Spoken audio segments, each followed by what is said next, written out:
Enoque e Noé. No comportamento destes dois homens está o segredo para a vida eterna. Aí você diz, não, o segredo para a vida eterna é Jesus. Beleza, ok. Concordo com você. Mas em quê? Concordo com você no fato de que o Senhor Jesus Cristo é hoje o nosso recurso para alcançarmos vida eterna. Mas o Senhor Jesus Cristo disse, não penseis que vim revogar a lei e os profetas. Ok? Não vim abrogar, mas cumprir. Ele disse mais, nem todo que me diz Senhor, Senhor entrará no reino do céu, mas aquele que fala a vontade do meu Pai que está no céu. Ok? Então veja, não basta você dizer que Jesus é a salvação. Porque o Senhor Jesus Cristo, para te dar salvação, ele põe uma regra. E qual é a regra? Guardar os mandamentos de Deus. Ok? Então é preciso que você entenda as coisas que eu vou te passar, para que você, no seu dia a dia, você medite sobre isso. Ok? Então vamos lá. Enoque foi levado para o céu. Por quê? Porque ele andava com Deus. Ok. Deus resolveu mandar o dilúvio sobre a terra. Mas havia um homem que andava com Deus. Por causa disso, Deus resolveu salvar ele e a sua família. Deus colocou a esperança de manter o homem sobre a face da terra em Noé. Por quê? E por que Deus levou Enoque para o céu? Aí você vai para o mundo e vê aí esse pessoal pregando o evangelho, e quando falam sobre Enoque, falam, porque ele fazia tudo que agradava a Deus, porque ele era justo, porque isso, porque aquilo e tal. O que ele fazia que agradava a Deus? A lei não tinha sido dada no tempo de Enoque. Muito menos no tempo de Noé. Depois que veio o dilúvio, cerca de 1.500 anos se passaram até que Deus deu os mandamentos no Monte Sinai. Ok? Então havia um comportamento que denotava isto na vida de Enoque e de Noé. Eles andavam com Deus. Diga-se de passagem, são os dois únicos homens na Bíblia que se revela que ele andava com Deus. Nem o Senhor Jesus Cristo, que também foi homem que viveu sobre a face da terra, em nenhum momento foi dito que ele andava com Deus. Falou que ele era filho de Deus, falou, este é o meu filho amado em quem me comprazo, mas em nenhum momento disse que ele andava com Deus. Elias também foi levado com um carro de fogo, mas também não foi dito que ele andava. Por quê? Será impossível que não para pensar nisso?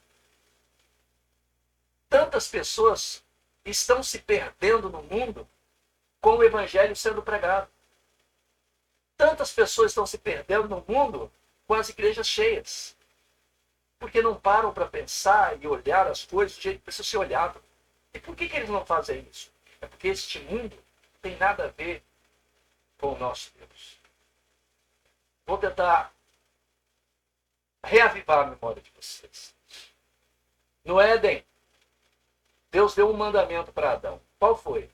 De toda árvore que há no jardim, você pode comer livremente. Mas da árvore que está no meio do jardim, a árvore da ciência do bem e do mal, dela você não pode comer, porque o dia que dela comer, certamente morrerás. Então, esse era um mandamento. O mandamento gera morte quando é transgredido. E depois Deus deu um estatuto.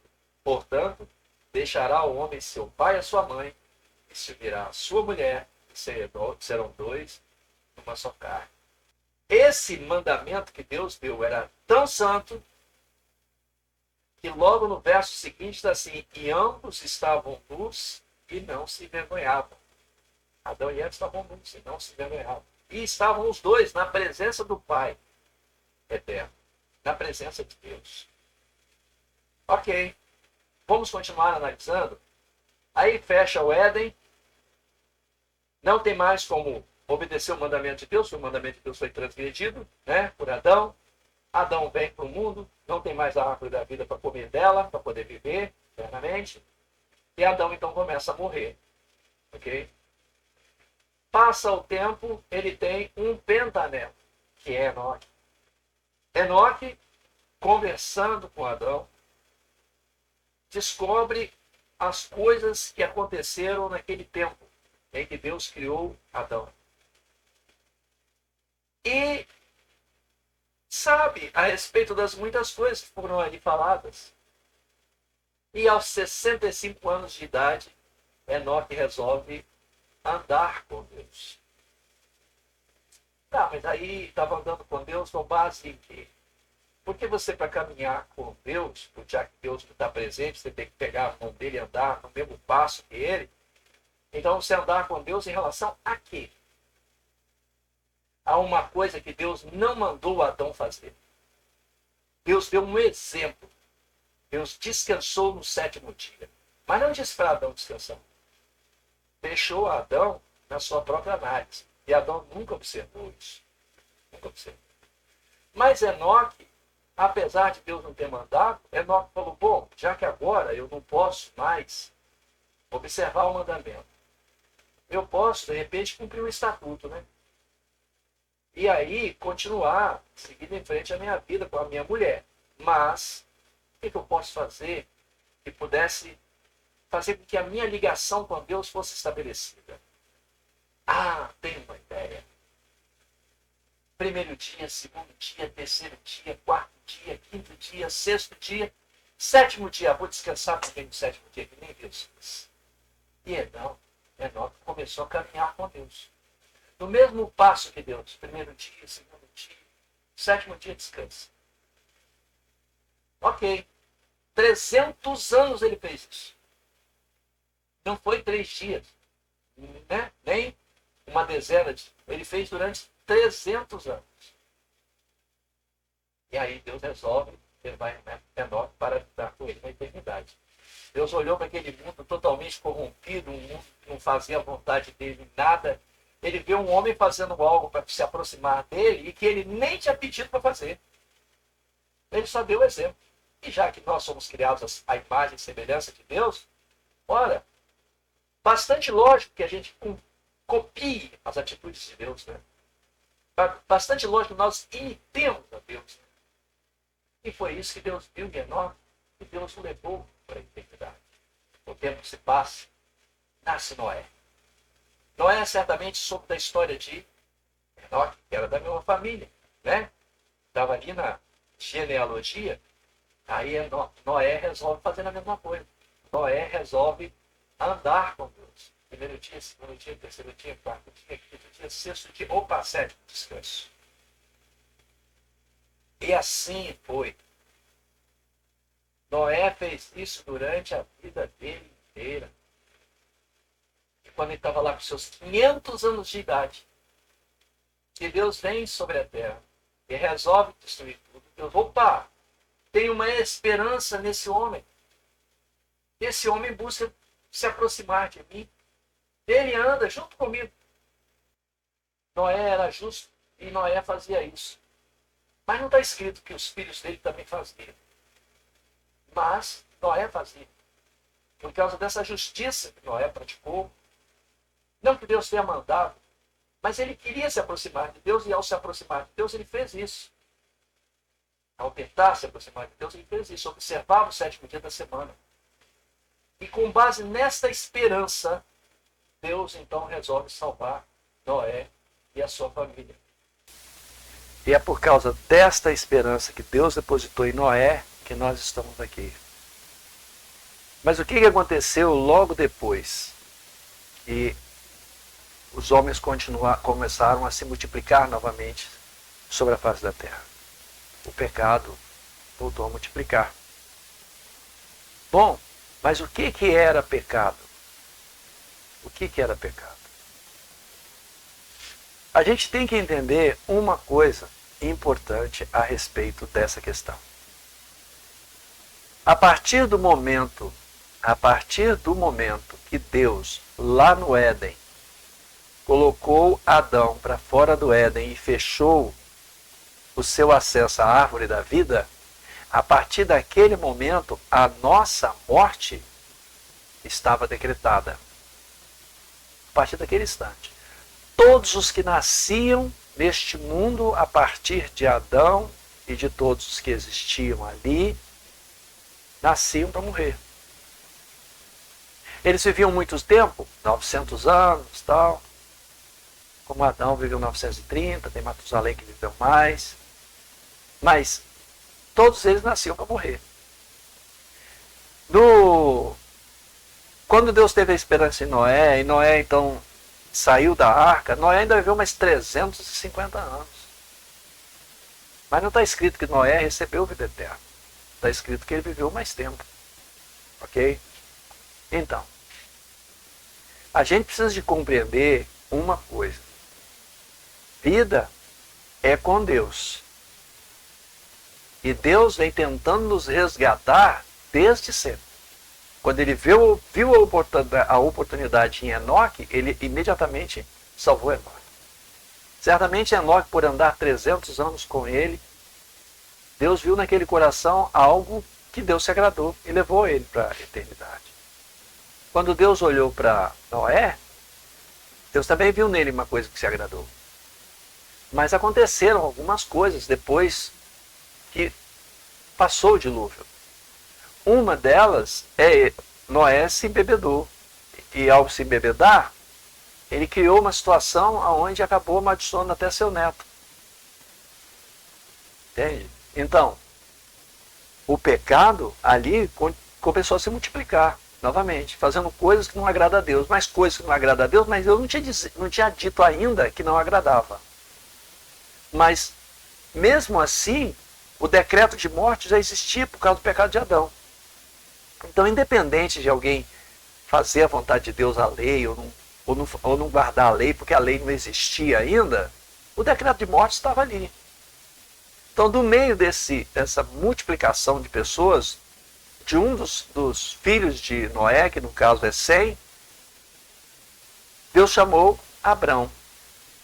Abrão ouviu a voz de Deus, Abrão fez a vontade de Deus, e Deus prometeu a ele um filho, que é Isaac, e Deus disse que em Isaac seria chamada a descendência dele, e que nele seriam benditas todas as nações da terra. Depois disso, Isaac teve um filho, na verdade teve dois, mas estou falando sobre Jacó. Deus transformou o nome de Jacó em Israel, e aí Deus separou um povo neste mundo para ele. Okay? Um povo que, começando ali em Noé, estava predisposto ou parecia predestinado a fazer a vontade de Deus. E por causa de Abraão, Deus, então, a esperança de Deus aumentou e muito. Quando chegou Isaac, a esperança de Deus aumentou mais ainda, e quando chegou em Jacó, mais ainda. Então Deus separou esse povo. E para separar esse povo no mundo, Deus deu mandamentos, estatutos e juízos. Mas os mandamentos de Deus ecoou no mundo da mesma maneira que a palavra de Deus ecoou no mundo quando ele falou para Adão lá no Éden sobre a árvore da ciência do bem e do mal, para não comer. Então, os mandamentos, Deus também falou no Monte Sinai para todos ouvir. E depois Deus escreveu 2 vezes em tábuas de pedra e que deveriam ser guardados dentro da arca. E Deus deu estatutos e juízos. Os estatutos e juízos não eram guardados dentro da arca, mas do lado da arca, do lado de fora. Mas a arca da aliança tinha os 10 mandamentos. Então, só para você ver a importância desses 10 mandamentos. Está ali, ok? Muito bem.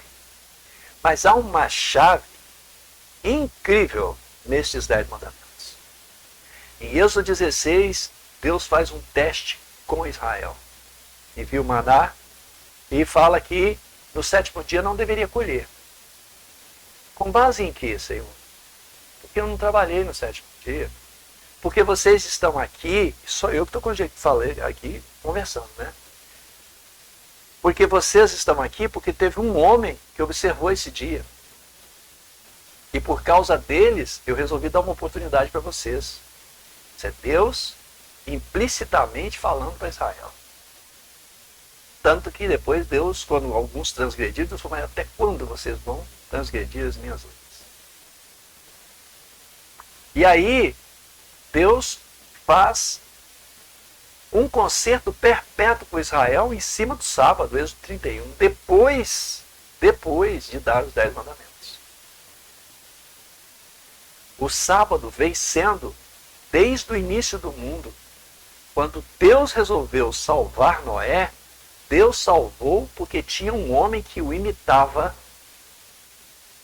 observando o 7º dia da semana. Deus levou Noé a reconstruir o mundo que ia se perder no dilúvio, por causa de Noé observar o 7º dia da semana. Não existe outra justiça que ele poderia praticar, porque Deus não havia falado mais nada para a gente. Então, no fim da história, ficaram duas coisas latentes neste mundo, que foi ordem de Deus, tá? E que, digamos assim, passou a ser o ponto principal de salvação. Primeiro, o sábado, por causa da atitude de Noé, porque Deus salvou o mundo por causa da atitude de Noé. E 2, uma coisa que Deus falou lá no Éden: portanto, deixará o homem seu pai e sua mãe, se unirá a sua mulher, e serão 2 uma só carne. 2 pontos de fundamental importância para a convivência no mundo. Primeiro, ter Deus acima de tudo. Porque aquele que observa o sábado faz como Noé fez, como Enoque fez. A despeito do mundo, a despeito de qualquer coisa que Deus tenha dito, qualquer coisa que tenha falado, eu quero me identificar, eu quero imitar a Deus, eu quero andar como Deus andou. Eu quero descansar no 7º dia. E o 7º dia passou a ser um ponto principal de salvação para todos aqueles que buscam a Deus, sem exceção de ninguém. E o casamento, a união entre um homem e uma mulher, da forma como Deus estabeleceu, este é o ponto, segundo ponto principal. Os 10 mandamentos de Deus têm a ver com isso.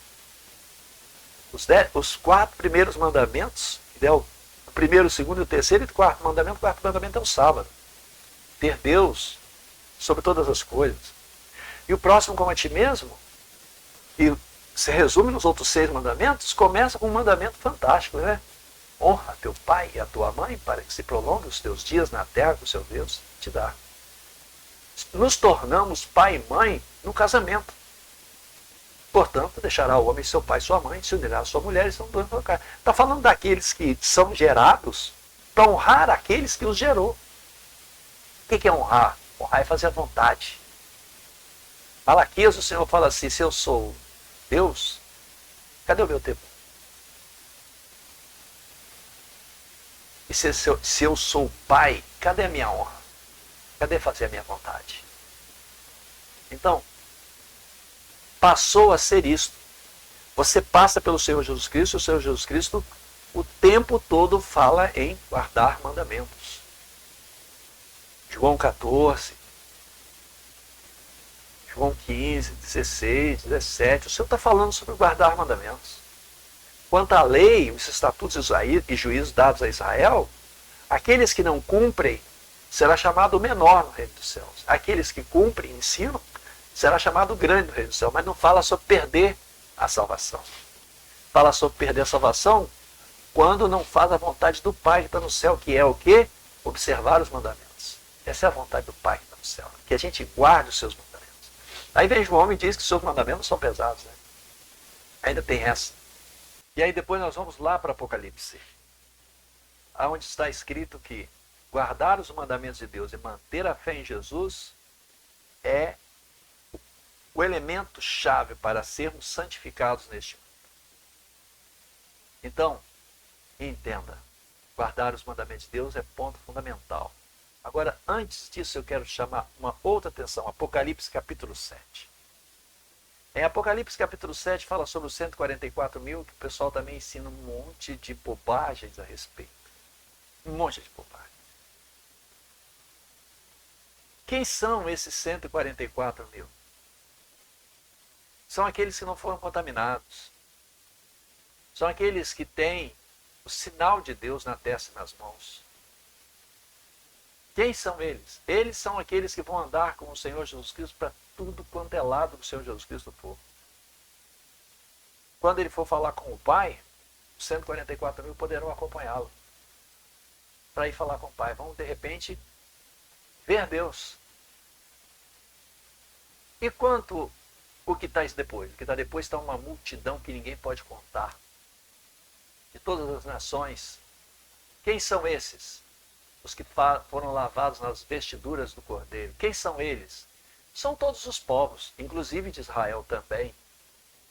E somos nós, gentios, todos juntos, salvos pelo Senhor Jesus Cristo. Essa salvação é purificação dos nossos pecados passados e a oportunidade que tivemos de viver de acordo com a vontade de Deus ainda neste mundo, observando os mandamentos de Deus e mantendo a fé em Jesus. As pessoas pensam que uma vez salvo, salvo para sempre. Não há isso. Senão o Senhor não teria dito para Maria Madalena, você está salva, não precisa ficar tranquila, não precisa fazer mais nada. Ele disse para ela o quê? Vai e não peques mais. É necessário entender que é preciso observar os mandamentos de Deus.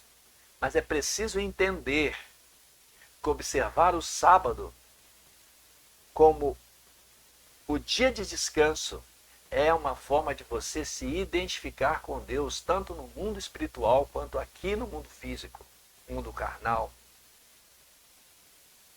É uma maneira de você manter um relacionamento com Deus, imitando a Deus na criação. E isto para Deus é um ponto fundamental. Porque os 144 mil são do povo de Israel, antes da vinda do Senhor Jesus Cristo, e que não se deixaram contaminar e observaram o concerto que Deus fez com eles e não transgrediram o sábado. Aí fala, mas então é só o sábado? Procure entender. Não seja incoerente num pensamento como este. Se você vê motivo para agradar a Deus observando o 7º dia da semana, você há de convir que você vai querer agradar a Deus em todos os outros requisitos. Porque neste requisito, você mostra diante do mundo e diante de Deus que você o imita. Que Deus é seu Deus. Por que você iria transgredir as outras coisas? E outra. Em Isaías 56, o Senhor fala a respeito dos estrangeiros que resolvem guardar o sábado. Mas ele não fala só a observação do sábado, ele fala a observação do sábado e abraçar o meu concerto. Duas coisas. Mas essa questão de observar o sábado é ponto-chave para Deus. Deus não abre mão disto. E neste mundo nós estamos vivendo um tempo onde as pessoas são ensinadas a... Você não pode isso, não pode aquilo, você não pode nem olhar para uma mulher, não pode fazer nada, você pode isso, tem que dar dízimo, tem que sei o que lá. Mas o sábado, dá bobagem, o sábado. Você deixa o sábado para lá. O sábado você não precisa ser observado. Isso aí é coisa do passado. É coisa do passado. Não seja bobo de pensar dessa maneira. Porque foi justamente por observar o sábado que Deus levou Enoque para a eternidade. Foi por Noé observar o sábado que nós estamos aqui hoje. Porque se Noé não observasse o sábado, Deus teria destruído toda a humanidade ali mesmo. Então, neste mundo que nós estamos vivendo, a família e o sábado é ponto fundamental. O casamento, unir-se a uma mulher na virgindade, conforme a orientação de Deus, não se chegar a uma mulher que não seja a sua própria mulher. Você ter o respeito a toda mulher que não é virgem e entender que ela pertence a outro homem, não tocar nela. São dois pontos fundamentais para Deus hoje neste mundo. Você honrar seu pai e a sua mãe, compreendendo que você deve procurar agradar seu pai e sua mãe sem transgressão do mandamento de Deus. Porque uma coisa não invalida a outra, porque maior é Deus. Então é óbvio que se seu pai mandar você fazer algo do tipo matar alguém ou roubar alguma coisa, você não tem que fazer. Porque isso transgride o mandamento de Deus. Mas agradar seu pai, procurar de repente conversar com seu pai, com sua mãe a respeito das coisas que ele, das orientações que dá, procurando conciliar, ter enfim um bom relacionamento com seu pai e sua mãe, procurando sempre agradar, estar ali com seu pai. Isso faz toda a diferença para Deus. E você se casar observando que no Éden, quem fez o casamento no Éden foi Deus. Deus nunca deu lei a homem nenhum para realizar casamento. Homem nenhum tem poder para dizer: eu te declaro, eu vos declaro marido e mulher. Homem nenhum no mundo tem esse poder. Agora, se você observa essa questão, se une uma mulher virgem, tem com ela uma relação de respeito, considerando a palavra de Deus do jeito que ela é, ninguém está te impedindo que você vá lá, faça o casamento no civil, o casamento no religioso. Por quê? Porque os preceitos de Deus vêm em primeiro lugar. É o mesmo que você considerar a sua vida. A sua vida é importante, a sua vida é isso, a sua vida é aquilo, e as pessoas se justificam porque Deus quer que eu seja feliz, Deus quer isso, Deus quer aquilo. As pessoas falam um monte de bobagem, mas você tem que entender uma coisa. Primeiro você precisa de ter a vida, para depois você falar em felicidade, você falar em ter as coisas. Primeiro você precisa ser, para depois ter. E para ser, só Deus é que faz isto. Ser a fonte da sua vida e você poder então ser uma alma vivente. Então entenda, o casamento e o sábado são duas instituições que Deus não abre mão para que você possa estar na eternidade com Ele. Porque dessas duas coisas se origina tudo que você vê no mundo. Quando as pessoas têm um Deus acima deles, você vê que o sábado vem em quarto lugar dos mandamentos. Não terás outros deuses diante de mim, não farás para ti imagem de escultura, não falarás o nome do teu Deus em vão, lembra-te do dia do sábado para o santificar. O quarto mandamento. Agora, e no que diz respeito a nós, em relação aos outros mandamentos, começa, como eu disse, pelo casamento. Honra teu pai e a tua mãe. Então, que se uniram para gerar você, honra eles. Foi Deus que estabeleceu essa união. Você deve honrar essa união. Entende? Então, fica aí a dica que você não vê ninguém falando. Eu não posso entrar em tantos detalhes quanto eu gostaria, porque imagina o tamanho do vídeo que ia ficar. Então eu estou aqui procurando trazer para você aquilo que é de mais importante. Se você ficar nesse canal, se você se inscrever nele, se você procurar ouvir as coisas que eu tenho para falar, se você fizer perguntas aí nos comentários, se você de repente colocar as situações, eu vou fazendo vídeos em cima do assunto, ok? Mas lembre-se, existe algo que ninguém pode fazer para você. Ninguém pode se alimentar por você. Você não pode dizer para alguém: come um feijãozinho com arroz aí para mim. Isso não é possível.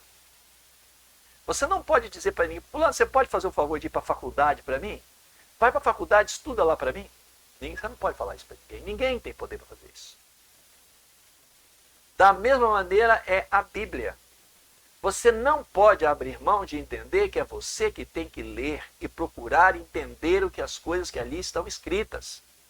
Ouvindo um, ouvindo o outro, debatendo com um, com o outro, conversando, tal, meditando, você vai chegar a um consenso. Se você não fizer isso, você está entregando a sua vida para aquelas pessoas que fazem isso. Muitos pastores de hoje vivem pregando heresias. Eles, na verdade, estão interessados na sobrevivência deste mundo. Mas, às vezes, eu acredito que muitos deles, sabe, que são líderes aí de milhares, de milhões até, eu penso que eles aprenderam errado, aceitaram esse aprendizado e replicam. Talvez nem seja maldade deles em princípio, mas eu penso que acaba complicando muito, tá? Porque Deus não tem compromisso com isto. Deus não tem nenhum mandamento na Escritura, está escrito. Não coloca a mão no fogo, que o fogo queima. Não está escrito isso em lugar nenhum.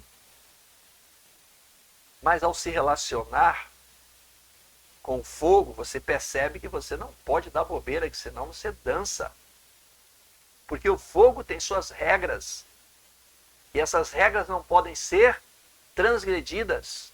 Você tem que manter o seu limite de distância. Você tem que manusear o fogo, mas com cuidado, porque senão ele te queima. Então o fogo tem suas próprias regras. Então, as escrituras sagradas é você que tem que estudar e é você que tem que aprender, ok? E dentro das escrituras sagradas está dizendo que Deus é um fogo consumidor. Em outras palavras, por que ninguém pode se chegar a Deus? Por que não pode ver Deus e de repente ser consumido? Por causa, Deus é naturalmente santo. Se nós que não somos nos aproximarmos dele fora da santidade, nós nos perdemos. A gente se queima da mesma maneira que você bota a mão no fogo e se queima automaticamente. Não é o fogo que quis te queimar, foi você que agiu errado com o fogo. Então, quando alguém age com Deus e fica fazendo como essas pessoas dizem, não, porque Deus é maravilhoso, Deus é bom, Deus é isso, Deus é misericordioso, a sua misericórdia renova a cada manhã, não está levando em consideração que Deus é um fogo consumidor. E que se você se aproximar dele da maneira errada, você vai se queimar. Não é porque Deus quer te queimar, é porque você vai se queimar. Então, leia as Escrituras, leia a Bíblia, busque aprender. Ok? Porque, por mais eu estou falando aqui e eu não tenho, como disse, ficar citando versos bíblicos, isso não vai te ajudar. O que vai te ajudar é você compreender isso e você buscar esse entendimento nas Escrituras. Porque é isso que vai te ajudar a você manter o seu pé firme na direção da salvação. Tá certo? Então, muito mais eu gostaria de falar aqui neste vídeo, mas o vídeo vai só ficando cada vez mais longo, né? Então, como existe um limite, né? Para você, de repente, ter a paciência de assistir, se você chegou até aqui, então se inscreve no canal, curte, compartilha, fala para as pessoas que existe esse canal, para que a gente possa multiplicar essas informações, para que mais pessoas sejam salvos, ok? Que Deus abençoe a sua vida. Até o próximo